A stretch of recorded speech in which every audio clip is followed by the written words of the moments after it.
When I was playing blades compared to game improvement or cavity backs, my score actually didn't change all that much. This is going to be a very unpopular opinion. The Waste Management Open in Phoenix. Every year, I feel like that tournament got worse. Are you a golf D-bag or not? Especially since I moved to the West Coast. The rounds here are some of the slowest rounds I've ever played in my life, categorically.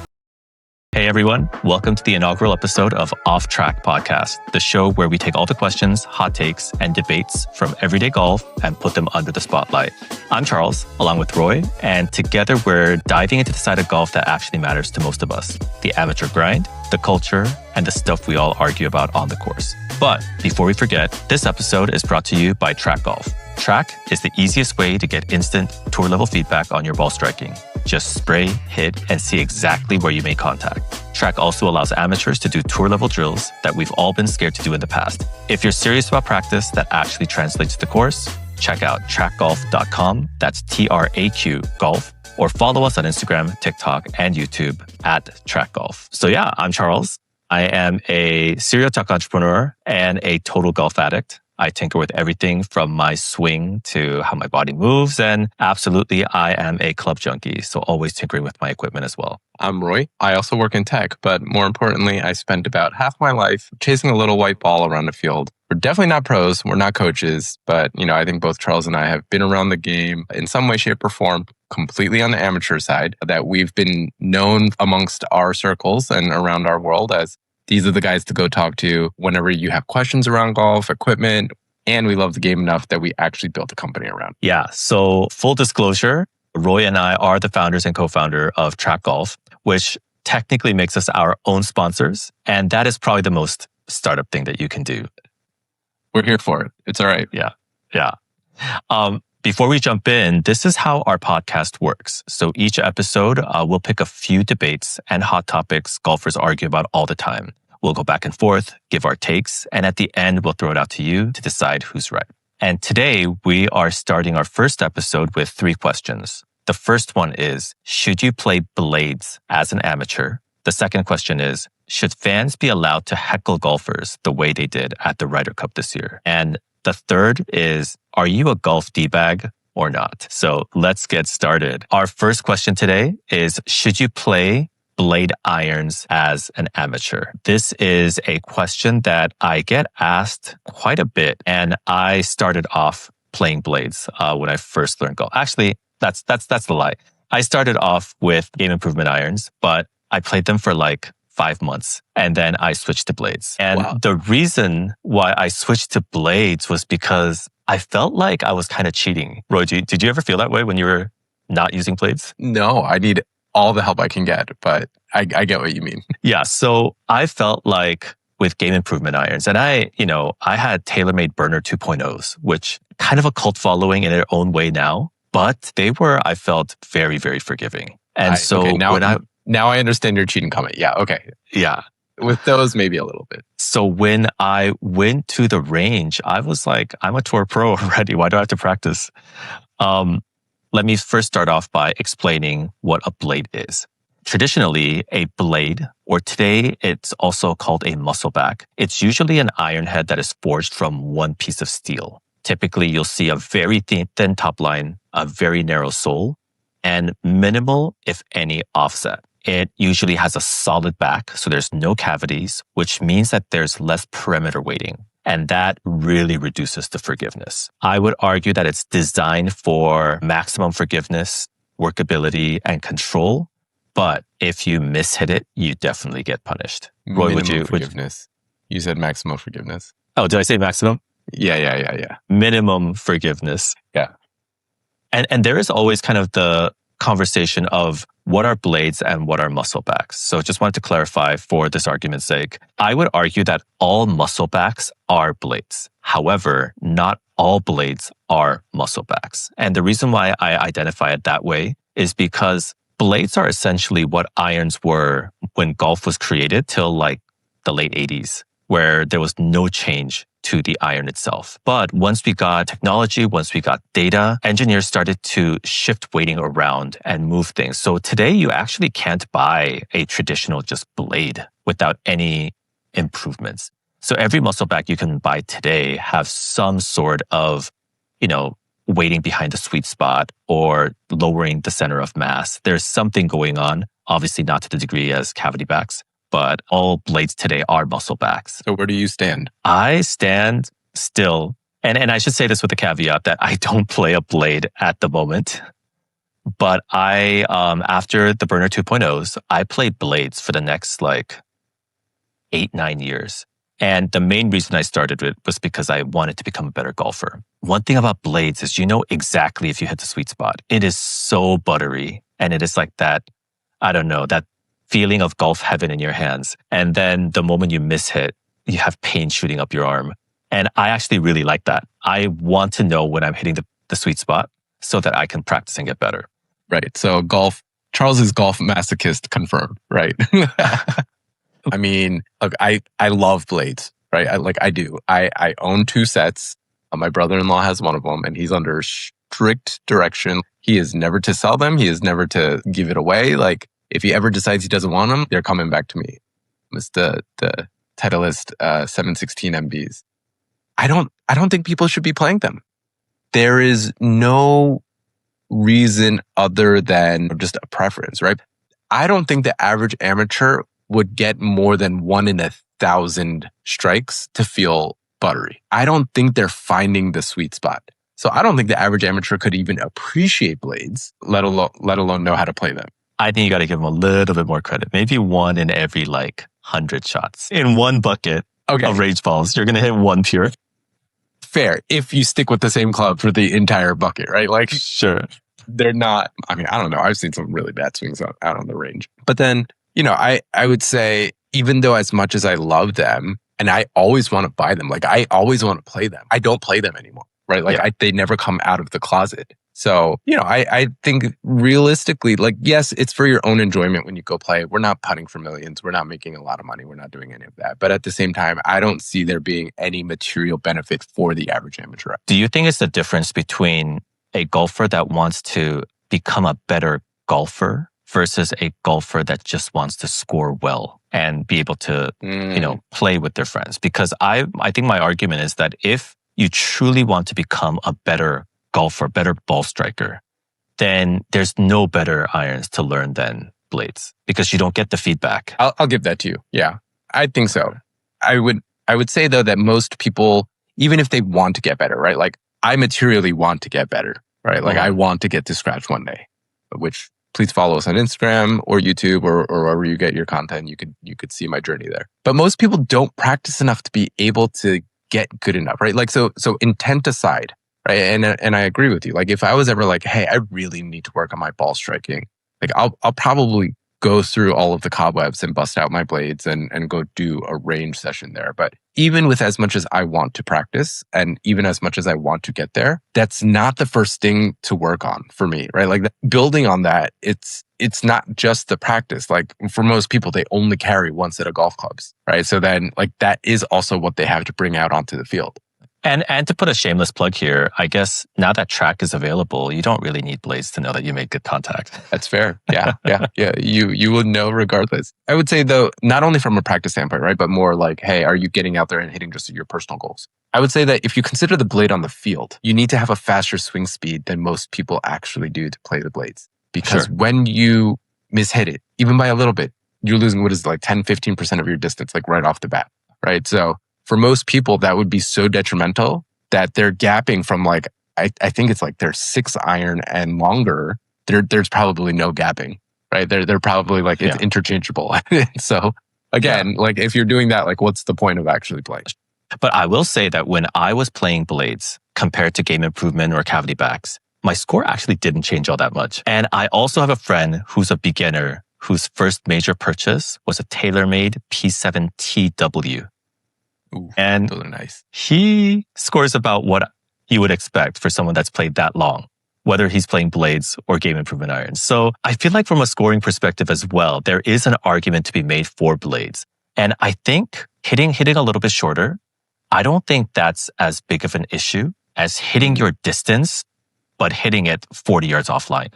Because if you're hitting that same distance but 40 yards off, that second shot becomes just as difficult. Or you're in the woods compared If to that you works. just, yeah, Right. or you just hitting it short and still being, in the first cut or in the rough. Right. Like your area of miss is just better if you're a little. I could see that. I don't know if I ever told you this actually. So when I transitioned to just a full muscle back, right? So the 716 MBs were the first time that I played them. Before that, I was playing the Mizuno MP5s, right? So not exactly a game improvement iron, still a little bit of a, was the MP35s. Okay. I'm going to say them both. I'm going to have to look it up. Either I was playing one of the Mizuno clubs. It was a partial cavity back, right? Not a lot of game improvement. This is like circa 2013 or something like that. My score didn't change at all either. so when I actually went to play, it's the same thing. My score didn't change. I was still eating all of my shots.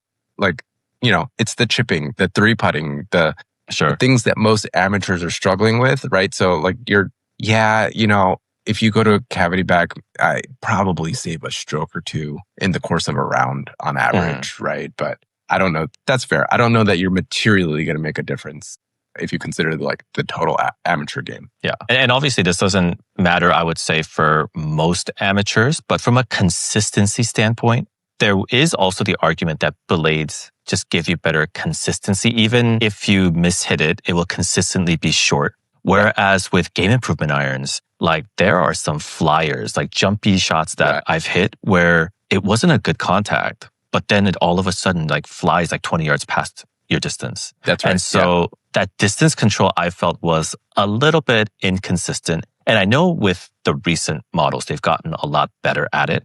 But at least when I was first starting out, I felt like there was a lot of jumpy shots where distance control was annoying me to a certain degree. Yeah, no, I feel you. There was, I feel like back in the day, the TaylorMade irons were known for this, right? And I think my first TaylorMade irons that I ever played, was it a R5? Was that a thing?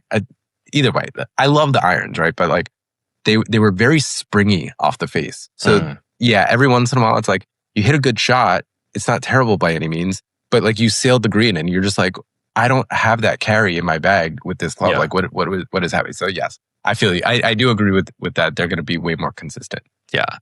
The only real other argument that I have is that blades just look really sexy. And so that top line, and also I never did well with offset. So I don't know how many people really know about offset, but do you know why they created offsets in irons? It has something to do with the longer clubs and getting the ability to actually square it in time, right? Yeah. So that little 1/10 to 1/4 of an inch offset is what they found that most amateurs needed to actually square their club face, because a lot of amateurs open their club face and that gave it forgiveness. For some reason, I cannot play with an offset. If there's a huge offset, it really throws me off, and it really shouldn't. And, obviously I'm not good enough that it really should matter, but I've always preferred almost no offset on my irons. And I felt that also helped me just align the club better. I give you this one. There is nothing prettier than a blade when you're standing over it. Like the list of clubs, if we won the lottery tomorrow, I'd go find a pair of old Tiger Victory Reds somewhere, right? Get them refinished. Yeah. No, I'd probably also buy the one that your friend has, the TW version. I would probably actually build a wall of golf clubs and 3/4 of them would be blades. But realistically, it would be to look at. I don't think I'm ever actually going to game blades again because I don't play enough, right? So I have a kid, right? Love him to death, but definitely not conducive to the going out and golfing thing, right? So for me, golf has become so sporadic and it's such a treat that I don't want to spend a round frustrated and angry because I'm not getting the performance out of my irons that I want, right? I want to enjoy myself on the round. I also don't want to be like my elbows numb by the end of the round because it's, just that shock wave of pain from mishit every single time that I go to hit the ball. If you go to my personal Instagram page, you'll see pictures of them. But I once owned 2 sets of Miras, and they were both blades. The Mira MB 001s are probably my favorite blades. They made a newer version. It's the MB 101 now, but I still like the look of the 001s better. I think if I were to create a set today, I would actually do my last run of blades, and not in the long irons, but I think I would maybe go 7 or 6 to pitching wedge. And then I would get So the combo set. I would probably do a combo, and then I would do like a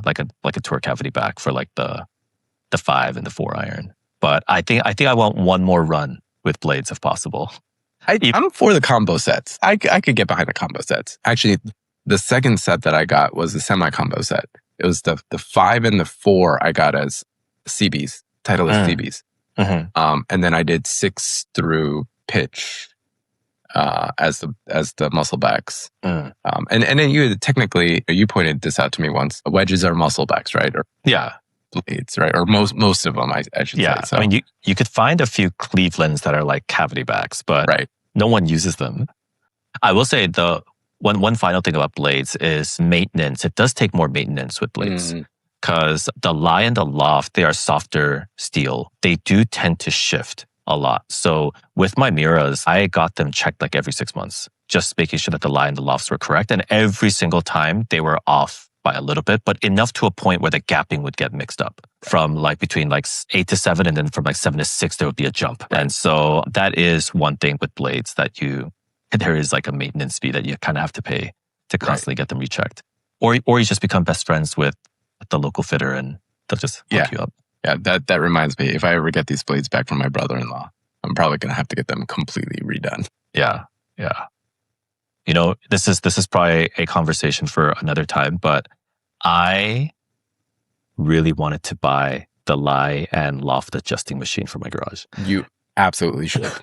The only reason I haven't pulled the trigger is I think I will tinker too much with my clubs if I had one of those. But another conversation. We'll have a debate whether I should actually get them or not. Yeah. Maybe set it up in the warehouse. Yeah. All right. So in conclusion, should amateurs play blades? And my thought is still, yes, amateurs, if you are interested in becoming better ball strikers, not just better scorers necessarily, but just better ball strikers, I still think that blades are one of the most honest tools that you can use to practice. And plus, like I said, I just think they look really, really nice. I'm going to go with, if you really want to, you should. There's I started as a no, but I think at this point, there's no reason you shouldn't, unless you're over 40. And I'm on the wrong side of 40, right? Because by now, it's like my back hurts just from like sleeping incorrectly. My swing speed is definitely dropping. I don't have time to play, right? And for me, that's the recipe of like blades are almost not worth it. But other than that, if you can put in the time, you can keep up your fitness regimen, and you honestly just want it, then yeah, go for it. By all means. I'm going to disagree with you because I am 40 and I want to be able to play blades for the next 5 years. That's fair. On to the next question. So as many of you heard, I mean, this kind of overtook every single news cycle in relation to the Ryder Cup. I mean, it was this and Victor Hovland's neck, right? But there was an extreme amount of heckling, almost harassment that was going on to the European team. Obviously playing in New York. As a former New Yorker, yeah, New Yorkers have their reputation. But is this heckling like any other sport? And as an athlete, should you expect it? Or did the New Yorkers cross the line? Was it unacceptable? Is this something that we shouldn't be okay with in any sport, let alone golf? I'm pretty curious, like how much of it were New Yorkers? Because also for the Ryder Cup, a lot of people travel, right? That's fair. Yeah. I feel like it's definitely more of an American thing, though. Yeah. Yeah. Probably. So what's your take? Is this heckling or is this unacceptable? I play football. And so in football, there's always a lot of heckling. You don't hear it as much though. I would say that in golf, if one person like screams something out, because it's generally a quieter crowd, you will hear it. Whereas in like football, everyone's cheering and there's so much noise going on that you don't really hear the heckling. But it goes on. When I go to a basketball game, when I go to a Laker game, like I hear heckling all the time. So I feel like heckling and crowd noise in such a big event like this, where there is, for one of the rarest times in golf, home field advantage, I think it should not only be allowed, but it's kind of expected. However, I will say that some of it, the outliers that happened at the Ryder Cup, is inappropriate and disrespectful. What were the outliers for you?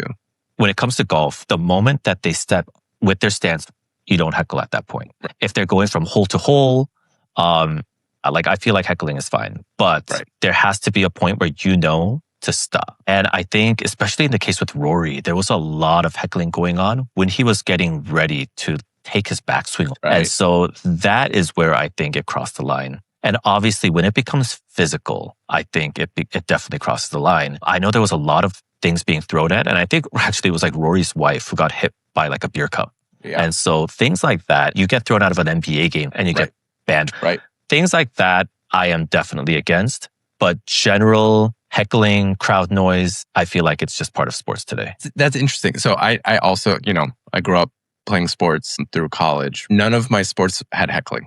I ran around in circles, right? It's all cheer, right? It's it's all an affirmative cheer. And then I did like a half a season of rowing in college, where you're in the middle of a river, so like you can't hear anyone anyway. So for me, I understand your point about heckling. I do agree with you that there are certain lines, right? You don't go after family ever, period, right? Even in an NBA game, right? What was it, like Ron Artest or whatever he's calling himself now? Meta World Peace. Meta World Peace. Like he climbed into the fans to go after somebody and I think the trigger was they were saying something about his family, right? If I remember correctly, that was so long ago. I think they also threw beer bottles at him. Right.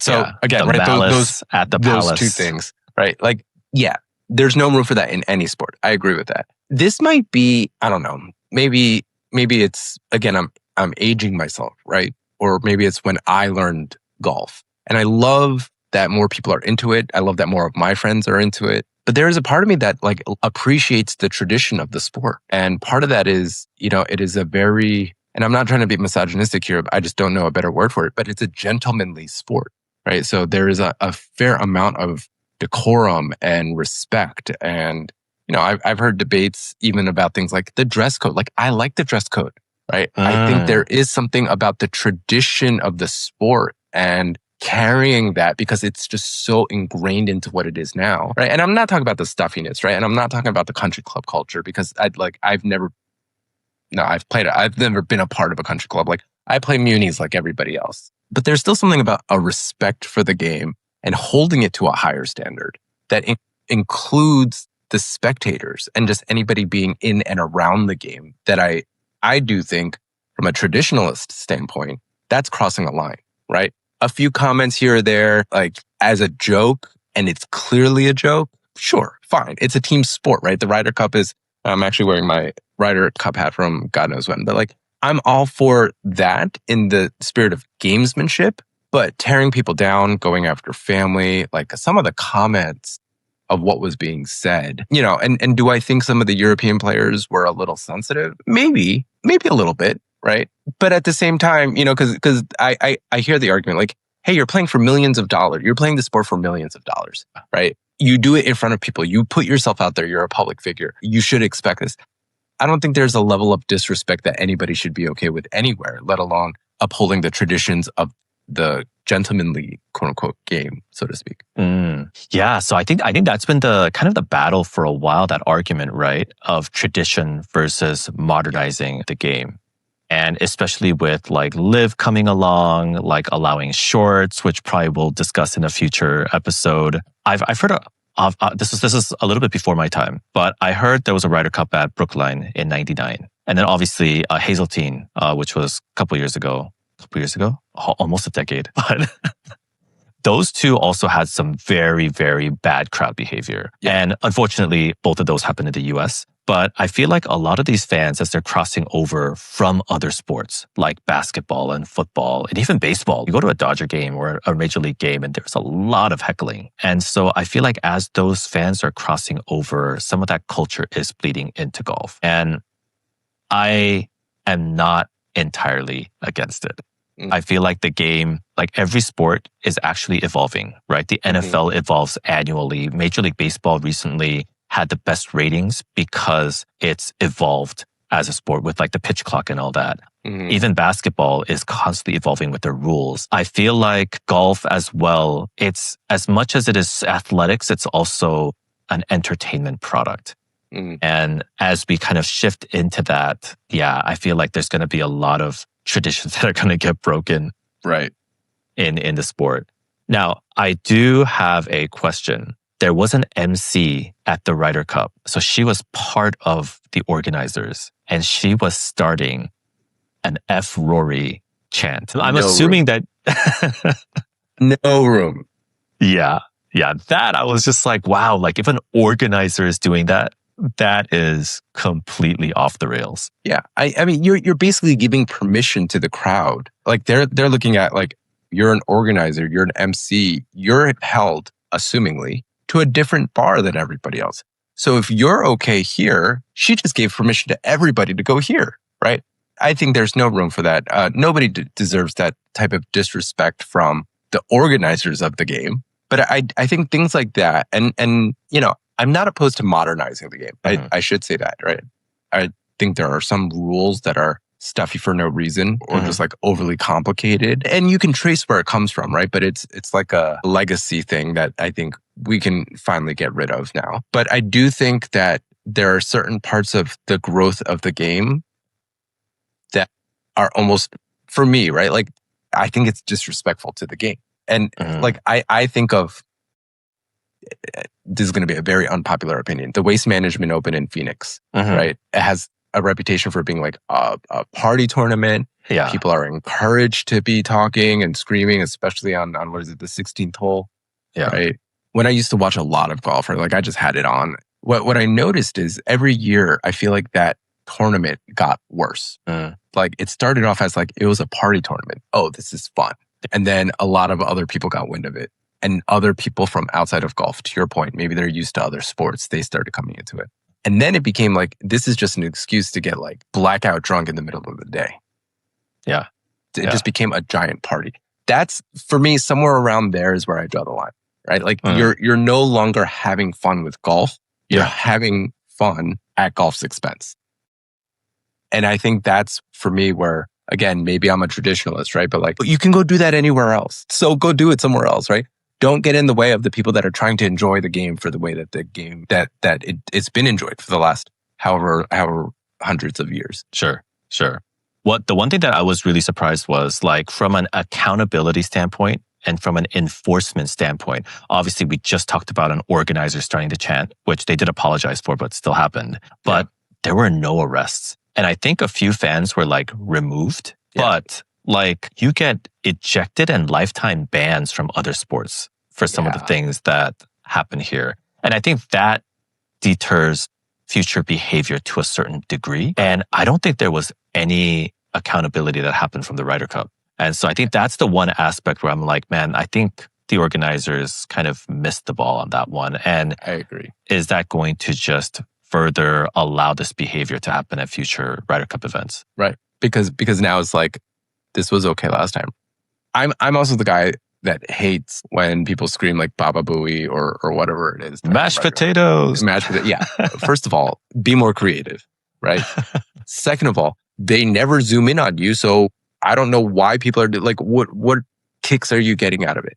But again, for me, that's like, most people probably don't even know why they're doing the screaming. They've just seen somebody else do it. It's not tied to this. There's no history or legacy that is important to the game that is tied to this. So they've just seen somebody else do it. They're like, haha, this is funny. I'm going to do this too. No, get rid of all of that, right? There's no room. You're making it worse for everybody else. And some of us who have been golfing for a long time and enjoy the game for what it is, like, we would appreciate if you just let us do that.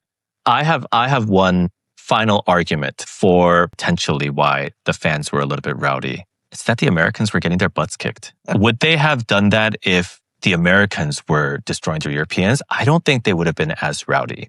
And this is where I think home field crowd feels like they're that extra player, right? Like in Seattle Seahawks, they call their fans the 12th man, right? Because there's 11 players on the field and they're the 12th player. And so I feel like they kind of took it on themselves as, hey, I could be responsible for the resurgence of the Americans in this tournament by trying to throw off the Europeans by being annoying as heck. It's like the guy in Happy Gilmore, Jackass.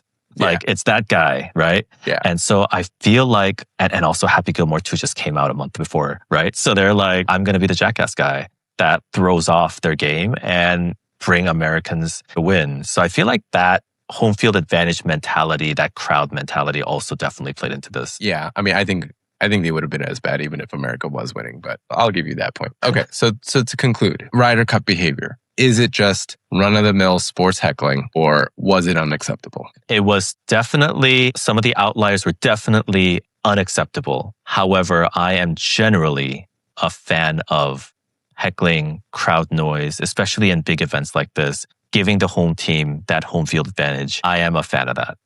Okay. And again, this is one of the rare events in golf where there is a home field advantage. There really is no home field advantage like the Ryder Cup. I'm going to stick with, God, if you really want to do it that bad, go to a baseball game, go to a basketball game, go to a football game, right? Let the old fogies who like a quiet golf course enjoy the way that it's been played for the last few hundred years. Well, they can't do this at a football game because they'll get ejected. That's fair. That's fair. All right. Should we go into the last segment of our episode today? And that is, are you a golf D-bag or not? We have 6 questions. And after each question, you can basically say that was a D-bag move or no, that's perfectly acceptable. Okay. So the first question for are you a golf D-bag or not is always twirling your club after a drive. I think this one needs a little bit of a qualifier. Do you always stripe your drive? And that'll change your answer? Yes.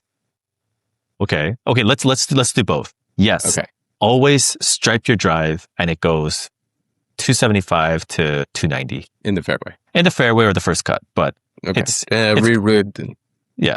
Yes. You earned it. Bombs away, twirl away. You got it. I think if you hit a good shot, who cares? You twirl your club to your heart's content. If you, on the flip side, if you just like duck hooked one 70 yards over and, potentially killed somebody on the other fairway, no, you do not get to twirl your club. Like, put that away. That's a D-bag. Interesting. Let me add, I'm going to play devil's advocate here. You're not a good golfer, but you want to make sure that like you're having fun and the rest of your group is having fun. So to show that, you twirl your club after every drive, even if you sliced it to the next hole, but you do it every single time. And it's kind of like a running joke. Is that still a D-bag move? A little bit. Because for me, I think the bigger D-bag move is that you stripe it every single time and you twirl your club. Because you should expect it. Yeah. You're kind of like, I'm all that. Mm-hmm. Everyone like watch it. You're bringing attention to yourself that you're just so amazing at driving. And so I think that is actually more of a D-bag move than someone who sucks that is twirling their club after every drive. Okay, so let me ask you this. Twirling your club, better or worse than flipping your bat in baseball? Oh, I think they're about the same. Oh, so that's where twirling your club is for you? Flipping I think your so.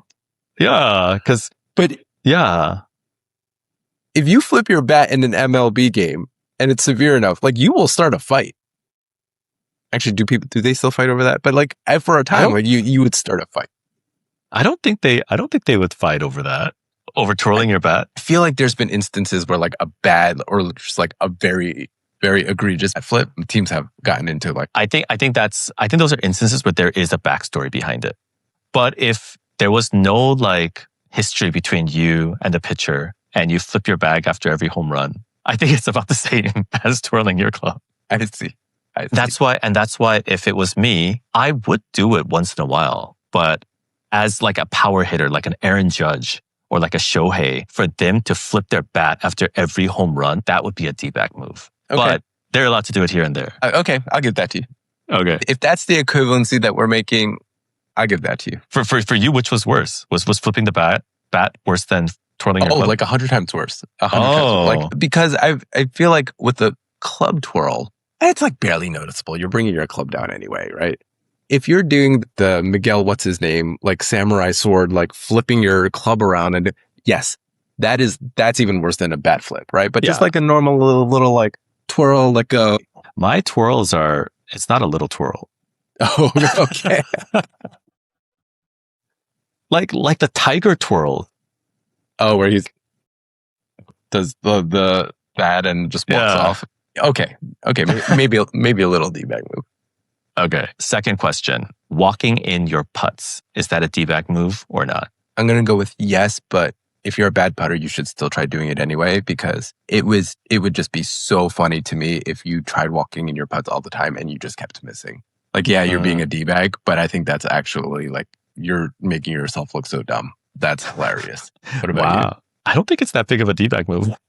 Is it like, is it, I guess I'm in a sense contradicting myself, but you're walking it in because you're expecting everything to go in, right? Yeah. Yeah, I feel like, especially for amateurs, you're going to miss a lot of putts. Yeah, I think if you're an amateur, like you're not going to make all of those putts. So I'm perfectly fine with people trying to walk in their putts. Like you said, I think it'll be really hilarious when they miss. Yeah. And for amateurs, that'll be most of the time. But yeah, I normally don't have an issue with people walking in their putts. But do we see people walking in their putts all that often when we play? We don't, right? No. Yeah. I think our friends are just not even remotely confident enough that they're going to make it.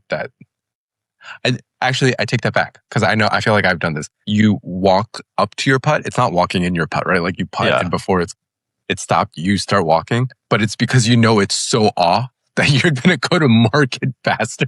I don't know if that counts as walking in your putt, but I definitely think that's a thing. Because I think for this question, walking in your putt, it's like you have like a 3-footer. And like you putt in, like you immediately go in to grab the ball, right?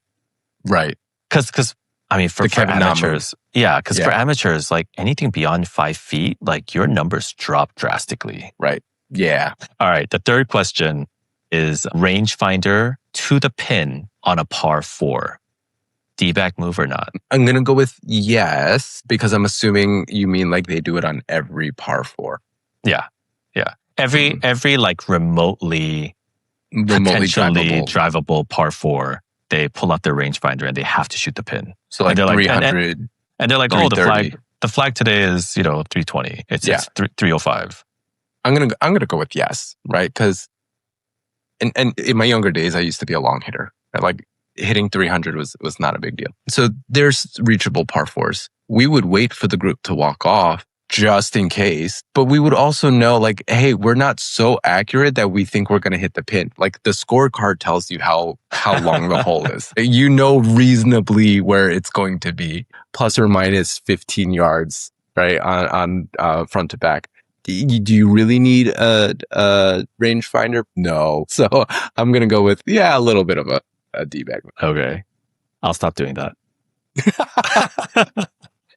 Okay. But why? Why do you do it, I guess? So on par 4s, where I see on the scorecard that it's like 325 or less, I will shoot it because there have been times where it's actually not as far as you think. It's only like 275, 280, right? And there have been instances where I've overshot the green. And so in cases like that, I'll either like take off the driver a little bit or I'll like actually just pull out a 3-wood, right? And so there are instances where I do want to know, is this realistic? Like obviously, I think everything's realistic, but can I actually hit the green? Or is the driver actually not a good idea on this hole because there's a higher chance I would miss it, especially at the shorter end? Because I can't swing slow. Right. Everything's one speed. So that is one of the main reasons why I do pull out the rangefinder and shoot the pin on a par 4. Fair enough. I would have also accepted that you're just doing really good course management. And so you're trying to figure out how you're working backwards to the pin. But let's be honest, we're not that meticulous about our course management. All right. Fourth question. Is this a D-bag move or not when you humble brag on your wedge shots that it's spinning too much today? Yes, 100% D-bag move. Most amateurs can't control their spin. You didn't do it on purpose, right? Like you were probably shocked that it spun back at all. So trying to say, oh, no, it spun back more than I intended it to. No, you were just shocked that it spun back at all. So I'm going to go with yes. Yeah, I'll agree with you on this one. I don't think it's humble bragging at all. I think it's just bragging that your wedge shot spun back. Because like you said, most amateurs, they don't put a lot of backspin on their wedge shots. So I don't think it's humble bragging. I think it's just bragging and don't do it. But how did you feel when I said that when we played on Friday? I was like, oh, my ball spun back. I was like, oh, yeah, I guess it did. No, but I said it because I knew this question. Right. All right. Fifth question. Giving yourself unlimited mulligans. Is that a D-bag move or not? Not only a D-bag move in my book, but also one of my biggest pet peeves, right? Those guys that they're just like immediately ready to reload and go for another one. And cause they're not playing provisionals, right? Yeah. They're giving themselves a free stroke every single time. And I would say, especially since I moved to the West Coast, The rounds here are some of the slowest rounds I've ever played in my life, categorically. And I'm going to say it's probably because there's a few guys in every group that are just giving themselves a second tee shot whenever they want. And then sometimes probably playing both. Either way, like, I also don't think you get better if you just keep giving yourself a better shot. So take your licks, go find your ball, take the penalty drop up there, figure it out from there. Yeah. Wait, when you played in the East Coast, how long were your rounds? A long round was 4 hours and 50 minutes. That is crazy. We would be complaining. We'd be like, what the hell? Oh my goodness. If you didn't routinely finish in 4.5 hours, the ranger would have come and talked to you like 3 or 4 times. Oh, wow. Wow. Okay. I'm used to like 5-hour rounds. Yeah. And so when we finish in like 4:30, we're like, oh, today was so fast. Yeah. 4:30 is the accepted norm. Any slower than that, and you're like, what is going on with this course? And if it's open in front of you, not rushing, walking. My friends and I have finished in like 3:40, right? And these are longer courses too. These are like 68 to 7,200 yard courses. So I just don't understand what's wrong with LA. Yeah. For this one, I would also agree. Like, ask if you're going to take a mulligan. And you know, if we're so backed up and we give you unlimited mulligans, that's fine. But yeah, don't just give it to yourself. And you know what I hate are the people that will take a mulligan and you're playing match play. And then at the end of that hole, they're like, oh, we tied. And we're like, yeah, no, you took a mulligan. Yeah. I think the way that we play, just for everybody else's sake, is that generally you get 1 mulligan per 9 and you use it or lose it. It does not roll over from the front to the back. Right. So I would say, like, for me, that's like, it's a friendly game. That's totally fine. We're not professionals. We're not good enough that we're always going to stripe our drive. So, like, cool. But other than that, yeah, I don't think you should be taking mulligans. Yeah. Okay, final question for today. And I think this question is actually going to be its own episode down the line. But head covers on your irons, is that a D-bag move or not? I'm going to caveat with, I don't know why I feel this way. Can't really explain it. But yes, it is. Head covers should not be on the irons, period. So I told you about these very sexy Mira MB001s. At the time, they were like $1,600 for a full set. I had head covers on them. Which, to be fair, if you're going to put head covers on any irons, those are the ones to do. Yeah, for me, it was, I didn't mind there being a scratch or a dent, like something from play. I hated it when there was damage due to bag chatter. And especially, you know, when you're riding and depending on who's driving, you're going to hit a root and it's going to like smash into each other. Like, it was for that specific... I'm a bad driver. It was for that use case that I used a head cover for my irons. I don't, you know, I'm playing with, you know, JPX tours right now, and I don't have them for that. But for blades, because they're so soft, especially when it's made in Japan, I just feel like the Japanese-made irons are a little bit softer, which is why we love them, 100%. Right? Yeah, but because of that, I had head covers on them. And so for me, because I had it, it's not a D-bag move. Although I realize, like, out of these 6 questions, I do like 4 of them. 4? But 1, you know, it's okay. I still walk with you. Yeah. We're good. It's fine. We're good. All right, everybody. Thanks again for coming to check out our first episode. Please don't forget to subscribe and follow for more, and check out our Instagram at TRAQ Golf. That's TRAQ GOLF. And with that, we're out. And may your mulligans be many and your 3 putts be few.